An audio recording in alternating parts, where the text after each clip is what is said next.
Hello everybody, Don here and welcome back to another digital art video. Today I'll be going over on how to draw dynamic poses and getting better at them.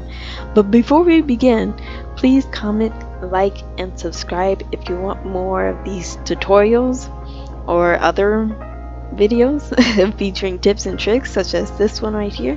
So now let's get into dynamic poses.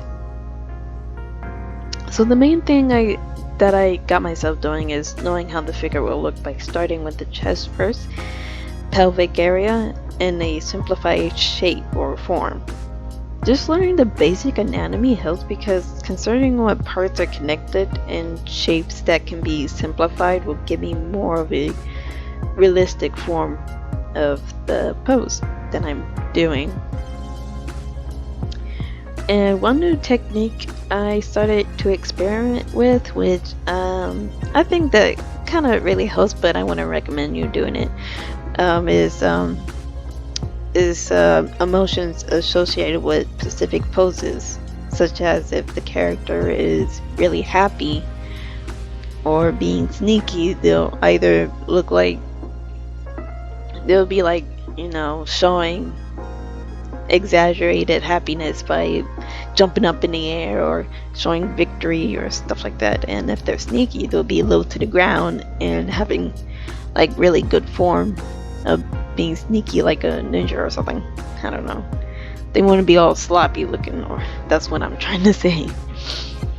And if the character is confident, the pose will obviously be like looking up, standing up tall, and arms mostly doing all the work. You know how tough guys will be like, having their one arm up, showing their muscles and everything like that. And that pose that I did, I was thinking about these three people trying to do some trick or whatever.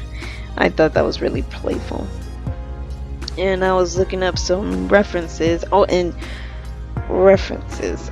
I cannot emphasize this enough, but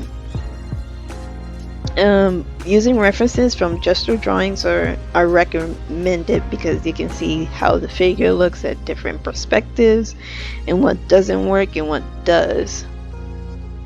So like for example, I feel like this pose, the legs and the arms didn't look quite well, so it didn't work. I didn't do it with a strong enough form, but I guess you can get the general idea.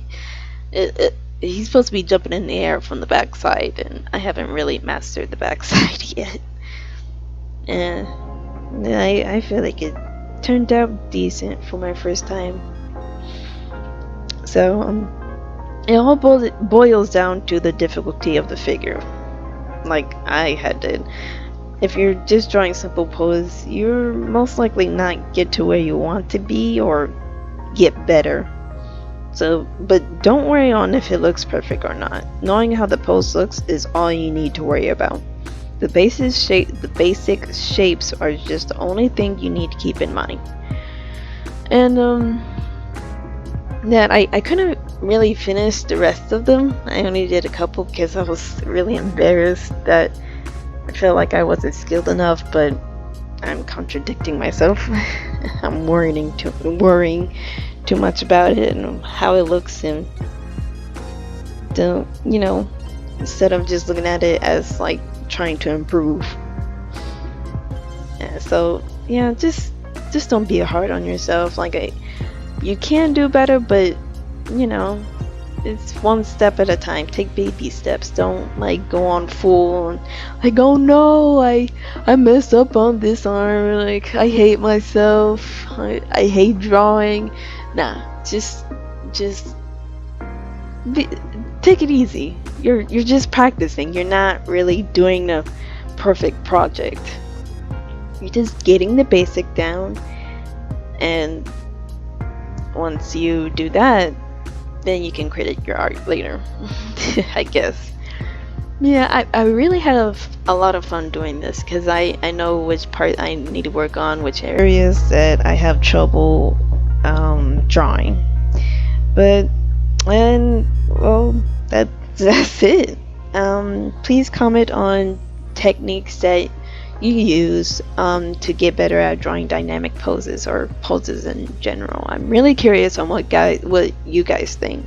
And sorry if this short is very short. The video is very short. I needed some time to make the other video, but I hope you enjoyed. So I'll see you in the next video. Bye.